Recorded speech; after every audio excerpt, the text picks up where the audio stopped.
Assalamualaikum warahmatullahi wabarakatuh. Saya Zahra Puja Hidayatullah dari kelas 11 UPW. Baiklah, kita akan membahas materi mengenai menganalisis perjalanan wisata. Materi pertama, kita membahas masalah pokok tanggung jawab usaha jasa perjalanan wisata. Yang pertama, conservation ethics. Conservation ethics merupakan menjaga kelestarian alam dari kepunahan, tidak semata-mata bisnis tetapi harus melestarikan dan menjaga untuk keseimbangan alam dan lingkungannya. Yang kedua, cross-cultural understanding. Cross-cultural understanding merupakan pariwisata mewujudkan saling pengertian akan perbedaan antar budaya di seluruh bagian dunia.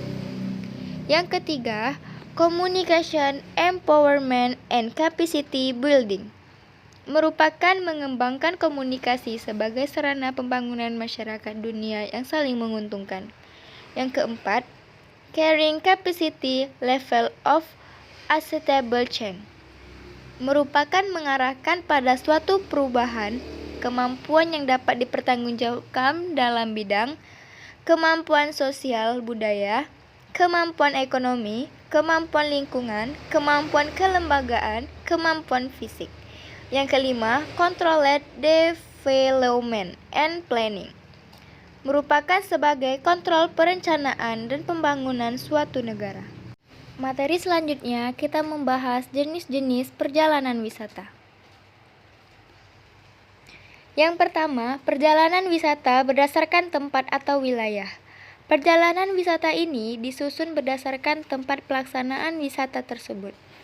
Yang pertama, perjalanan wisata domestik.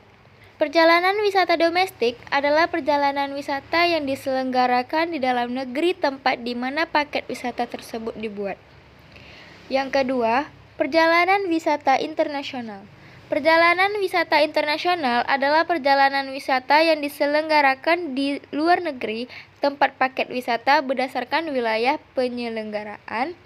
Yang pertama, transfer atau penjemputan. Perjalanan wisata ini dilakukan hanya bersifat penjemputan atau pengantaran wisatawan pada waktu tiba. Yang kedua, perjalanan wisata dalam kota atau city sightseeing tour. Perjalanan wisata yang direncanakan untuk mengunjungi daya tarik wisata yang terdapat dalam satu kota. Yang ketiga, perjalanan wisata pedesaan atau countryside tour. Perjalanan wisata yang diselenggarakan untuk kunjungan ke luar kota yang pada umumnya mempunyai daya tarik seperti pegunungan, perkampungan, pantai, dan lain-lain. Yang keempat, perjalanan wisata antar provinsi atau intercity tour.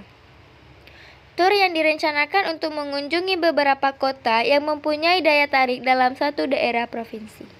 Yang kelima, perjalanan wisata antar pulau atau inter-island tour. Perjalanan wisata yang direncanakan untuk mengunjungi kota-kota atau daya tarik wisata yang melintasi antar pulau. Yang kedua, perjalanan wisata berdasarkan waktu. Perjalanan wisata ini dilakukan dalam jangka waktu yang telah ditetapkan. Yang pertama, perjalanan wisata setengah hari atau half day tour. Biasanya dilakukan untuk city tour atau cruise tour. Direncanakan berkisar antara 3-4 jam. Tur ini dibagi menjadi morning tour, afternoon tour, dan night tour. Yang kedua, perjalanan wisata satu hari atau full day tour. Perjalanan wisata yang diselenggarakan dalam satu hari penuh berkisar antara 8-12 jam. Yang ketiga, perjalanan wisata malam hari atau overnight tour. Perjalanan wisata ini dilakukan dengan menginap di tempat yang dikunjungi minimal 1 hari. Yang keempat, perjalanan wisata beberapa hari atau multiple day tour. Perjalanan wisata yang diselenggarakan dalam beberapa hari dan biasanya dalam jangka waktu relatif lama antara 7 dan 14 atau 27 hari. Yang kelima, ekskursi atau excursion. Merupakan suatu perjalanan wisata jarak pendek yang ditempuh kurang dari 24 jam guna mengunjungi satu atau lebih daya tarik. Yang ketiga, perjalanan wisata berdasarkan cara penyelenggaraan. Perjalanan wisata ini disusun berdasarkan cara atau sistem penyelenggaraan wisata. Yang pertama, perjalanan wisata reguler atau regular tour. Perjalanan wisata ini diselenggarakan berdasarkan jadwal atau schedule yang telah ditentukan. Yang kedua, perjalanan wisata irregular atau irregular tour. Perjalanan wisata ini tidak mempunyai jadwal atau schedule tetapi diselenggarakan sesuai dengan permintaan dari pembeli atau pemesan wisata tersebut. Dengan kata lain, perjalanan wisata yang penyelenggaraannya tidak tetap. Yang keempat, perjalanan wisata berdasarkan tujuan. Perjalanan wisata yang diselenggarakan berdasarkan tujuan wisata. Yang pertama, perjalanan wisata pendidikan atau education tour. Merupakan perjalanan wisata yang mempunyai tujuan untuk menambah pengetahuan, mengadakan penelitian atau untuk mempelajari dari dekat objek wisata yang dikunjungi. Yang kedua, perjalanan wisata business tour. Merupakan perjalanan wisata yang diselenggarakan di samping bertujuan untuk berliburan juga melakukan suatu kegiatan bisnis atau dagang. Yang ketiga, perjalanan wisata budaya atau cultural tour. Perjalanan wisata yang diselenggarakan untuk mengunjungi daya tarik wisata yang bersifat budaya. Yang keempat, perjalanan wisata konferensi atau conference tour. Perjalanan wisata yang diselenggarakan untuk tujuan di samping melakukan suatu konferensi, juga mengunjungi objek atau atraksi wisata di tempat konferensi tersebut. Bentuk kegiatan wisata ini dapat dilakukan dengan dua cara, yaitu yang pertama, pack conference tour, yaitu kegiatan perjalanan wisata telah termasuk alam kegiatan konferensi dalam satu paket. Yang kedua, suggestion conference tour, yaitu kegiatan wisata bagi peserta konferensi hanya sebagai penunjang. Yang kelima, perjalanan wisata berdasarkan sarana angkutan. Perjalanan wisata yang disusun berdasarkan alat angkutan yang dipergunakan dalam penyelenggaraan, yaitu yang pertama, perjalanan wisata overland atau overland tour, yaitu suatu perjalanan wisata yang diselenggarakan dengan menggunakan dua transportasi yang berbeda. Yang kedua, sea tour, yaitu suatu perjalanan wisata yang diselenggarakan dengan mempergunakan sarana angkutan air. Yang ketiga, air tour, yaitu suatu perjalanan wisata yang disusun dengan menggunakan sarana transportasi angkutan darat. Yang keempat, cruise tour, yaitu suatu perjalanan wisata di mana alat transportasinya menggunakan kapal pesiar. Yang keenam, tur berdasarkan kelas atau tarif. Yang pertama, perjalanan wisata yang menggunakan tarif deluxe atau deluxe tour, yaitu perjalanan wisata yang disusun dengan harga yang tinggi yang mempergunakan fasilitas kelas istimewa. Yang kedua, perjalanan wisata yang menggunakan kelas tarif utama atau first class tour, yaitu perjalanan wisata yang diselenggarakan dengan harga kelas 1 dan menggunakan fasilitas serta pelayanan kelas 1. Yang ketiga, perjalanan wisata yang menggunakan tarif standar kelas tour, yaitu perjalanan wisata yang diselenggarakan dengan harga yang dapat dijangkau oleh wisatawan secara umum dengan pelayanan yang tidak terlalu mewah. Yang keempat, perjalanan wisata yang menggunakan tarif ekonomi atau economy class tour, yaitu perjalanan wisata yang diselenggarakan berdasarkan kelas ekonomi atau sederhana. Yang kelima, perjalanan wisata yang menggunakan tarif budget, yaitu perjalanan wisata yang diselenggarakan dengan biaya dan kelas yang paling murah atau sederhana. Yang ketujuh, perjalanan wisata berdasarkan jumlah peserta. Bentuk perjalanan wisata berdasarkan jumlah peserta dapat dibagi atas. Yang pertama, perjalanan wisata perseorangan atau individual tour adalah perjalanan wisata yang diselenggarakan dalam bentuk perorangan. Yang kedua, perjalanan wisata rombongan atau group tour adalah penyelenggaraan perjalanan wisata yang diikuti oleh rombongan. Yang ketiga, mass tour, yaitu suatu penyelenggaraan perjalanan wisata yang diikuti oleh rombongan dan jumlah yang besar. Yang keempat, perjalanan wisata keluarga, family group tour, yaitu suatu perjalanan wisata yang dilakukan oleh sebuah keluarga yang masih mempunyai hubungan kekerabatan satu sama lain. Yang kedelapan, perjalanan wisata berdasarkan minat. Perjalanan wisata ini disusun dan diselenggarakan sesuai minat dari para wisatawan yang melakukan perjalanan, yaitu yang pertama, perjalanan wisata umum, common interest tour, adalah perjalanan wisata yang bertujuan untuk mengunjungi daya tarik wisata atau daerah-daerah wisata yang telah umum dikunjungi oleh wisatawan dan dipasarkan secara umum oleh biro perjalanan. Yang kedua, perjalanan wisata minat khusus, special interest tour, adalah perjalanan wisata yang disusun berdasarkan minat khusus dari wisatawan. Beberapa jenis dari tur ini adalah yang pertama, perjalanan wisata museum, yaitu perjalanan wisata yang bersifat hanya mengunjungi museum-museum yang terdapat di negara yang dikunjungi.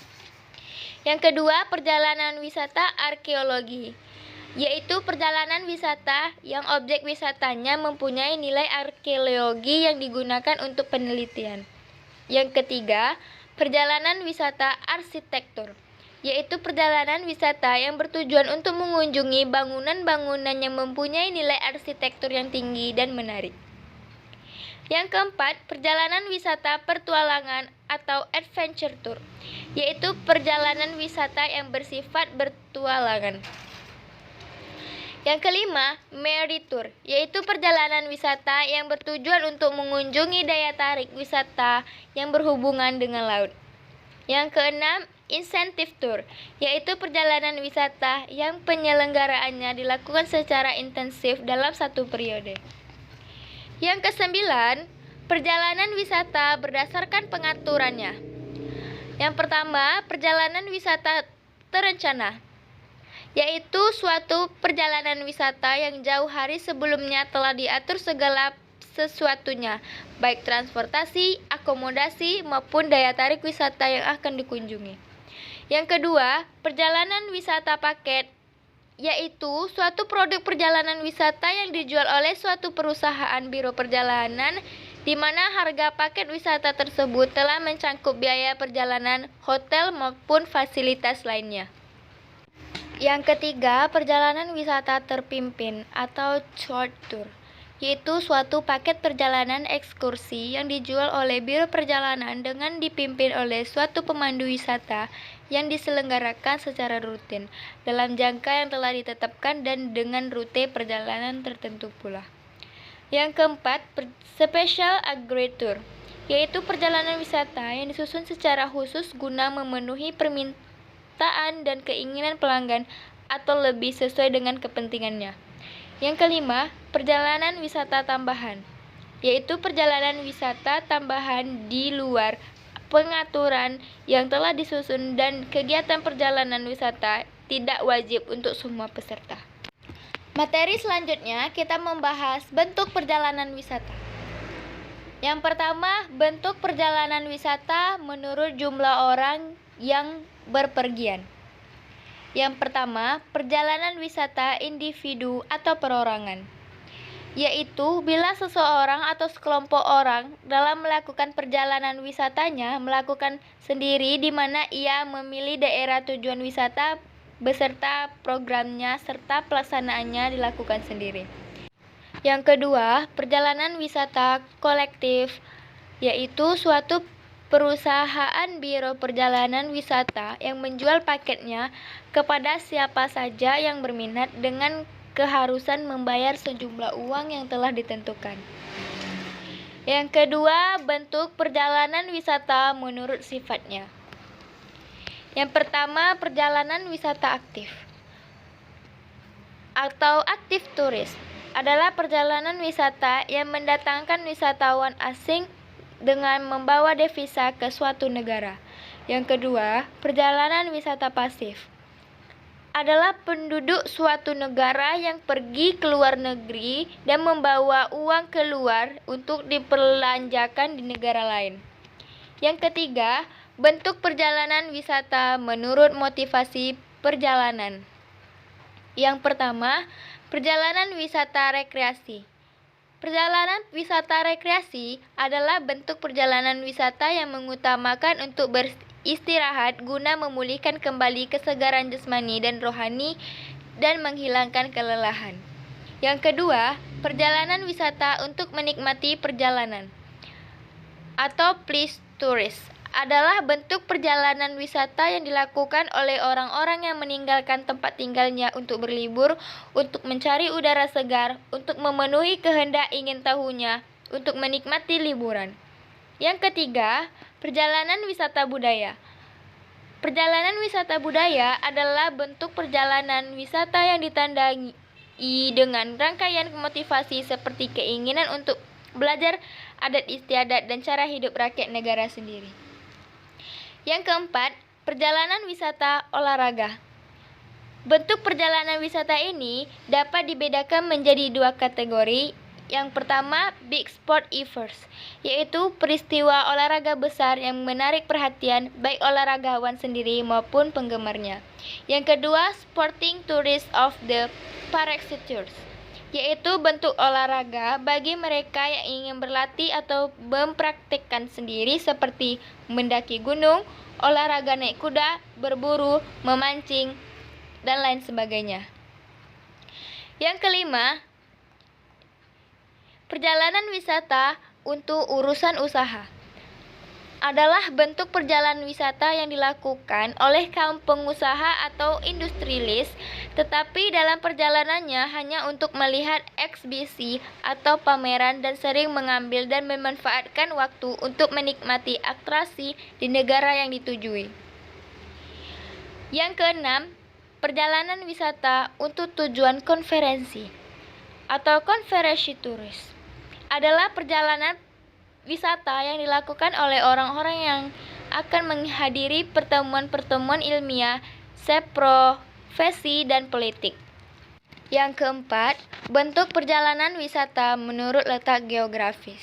Yang pertama, perjalanan wisata lokal. Perjalanan wisata lokal adalah perjalanan wisata dengan ruang lingkup yang terbatas pada tempat-tempat tertentu.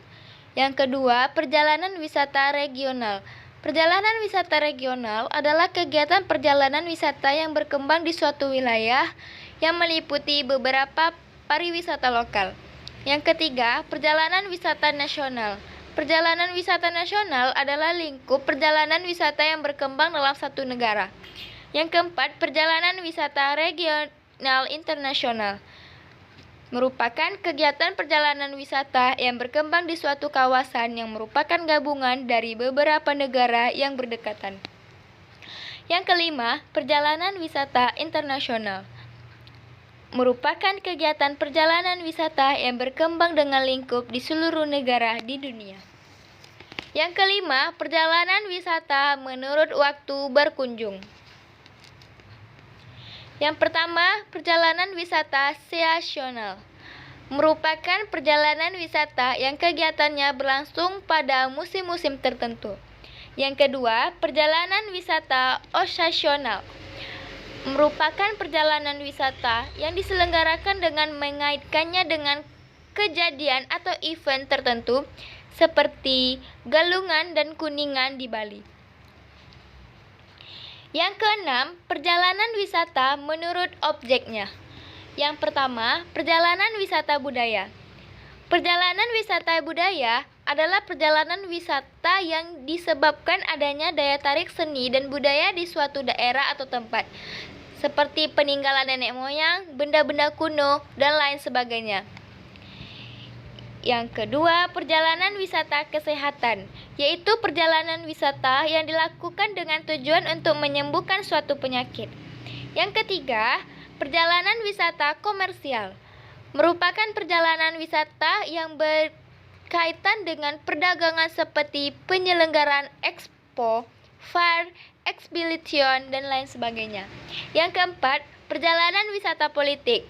Perjalanan wisata politik adalah perjalanan wisata yang dilakukan dengan tujuan melihat dan menyaksikan peristiwa atau kejadian yang berhubungan dengan kegiatan suatu negara.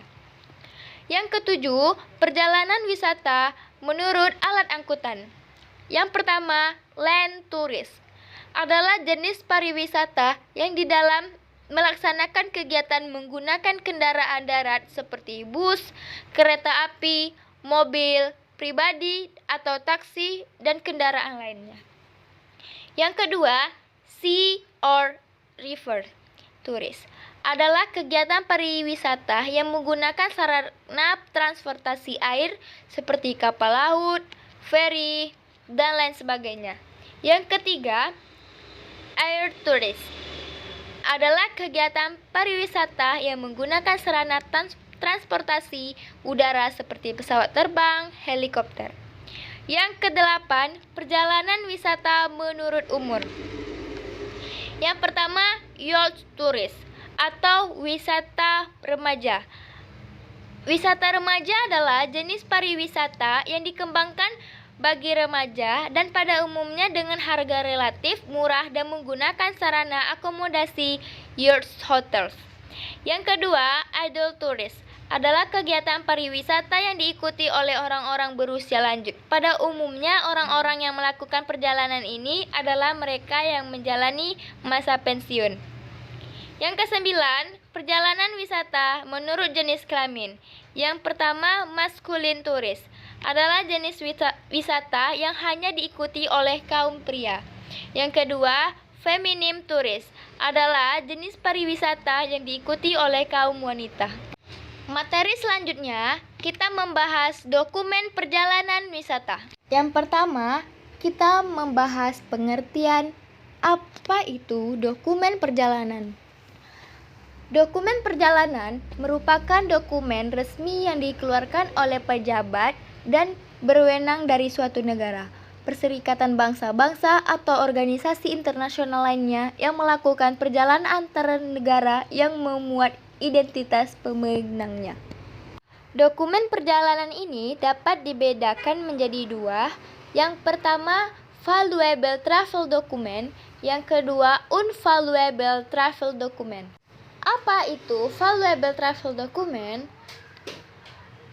Valuable travel document yaitu dokumen perjalanan yang mempunyai nilai atau harga karena di samping dapat dipergunakan untuk mendapatkan jasa pelayanan perjalanan juga merupakan surat berharga yang dapat ditukarkan dengan nilai uang.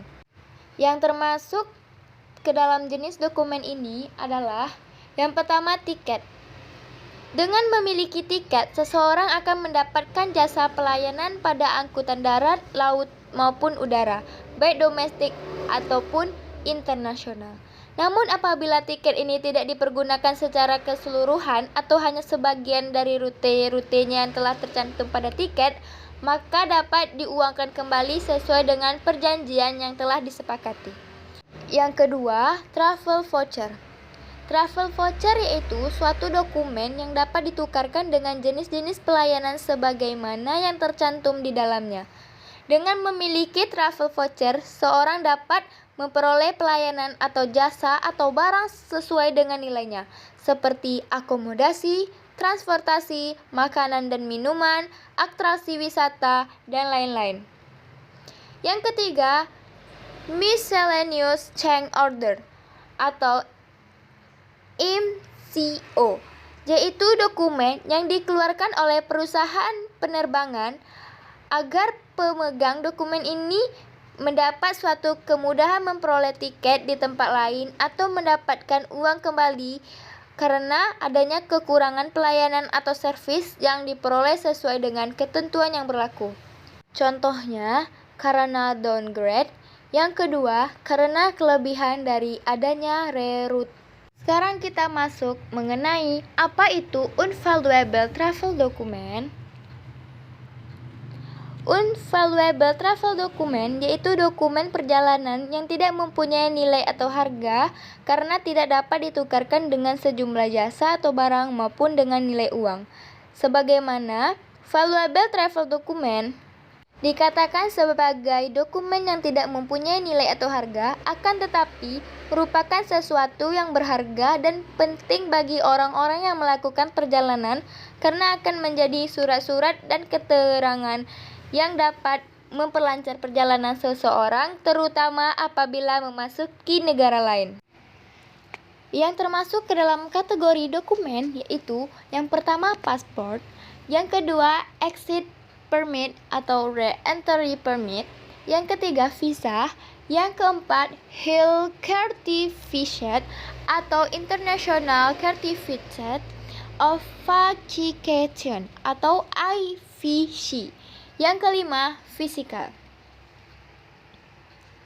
Yang pertama kita akan membahas paspor. Secara umum, pengertian paspor adalah dokumen perjalanan yang dikeluarkan oleh suatu negara bagi warga negaranya untuk melakukan perjalanan ke luar negeri. Paspor pada umumnya berlaku secara universal, artinya semua negara dapat menerima dokumen ini sebagai legalitas bagi pemiliknya untuk memasuki suatu negara. Adapun beberapa jenis paspor. Yang pertama, normal paspor. Normal paspor adalah paspor yang dikeluarkan untuk digunakan oleh orang yang melakukan perjalanan ke luar negeri dengan tujuan untuk keinginan pribadi. Yang dimaksud dengan kepentingan pribadi adalah kepentingan tidak berkaitan dengan kepentingan pemerintah. Yang kedua, official passport. Official passport adalah paspor yang dikeluarkan untuk digunakan oleh para pegawai pemerintah yang melakukan perjalanan ke luar negeri dalam rangka melaksanakan tugas pemerintahan. Yang ketiga, Hajj passport, paspor haji. Paspor haji adalah paspor yang dikeluarkan dan digunakan khusus oleh pemegangnya hanya untuk melaksanakan ibadah haji atau umroh. Yang keempat, joint atau family passport atau paspor keluarga atau gabungan.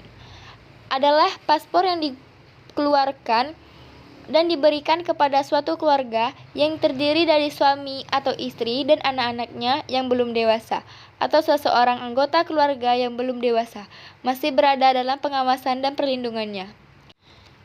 Yang kelima, diplomatic passport atau paspor diplomat atau konsulat. Adalah paspor yang diberikan kepada diplomat dan konsul yang akan bertugas di luar negeri. Masa berlaku paspor ini disesuaikan dengan masa dinasnya. Yang keenam, paspor RI untuk orang asing. Paspor RI untuk orang asing adalah paspor yang dikeluarkan oleh pemerintah untuk orang asing yang tidak memiliki status kewarganegaraan tetapi telah berdomisili di Indonesia sekurang-kurangnya 15 tahun dan hendak melakukan perjalanan ke luar negeri untuk tujuan pribadi. Yang ketujuh, paspor pelaut. Paspor pelaut adalah paspor yang dikeluarkan oleh pemerintah bagi warga negara yang bertugas sebagai anak buah kapal atau pelaut yang dapat bertugas sering melakukan perjalanan ke luar negeri. Selanjutnya, persyaratan pembuatan paspor.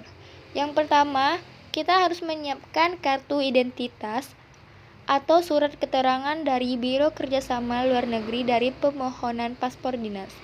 Yang kedua, surat keterangan keberlakuan baik dari kepolisian. Yang ketiga, mengisi formulir permohonan pembuatan paspor. Yang keempat, pas foto terbaru.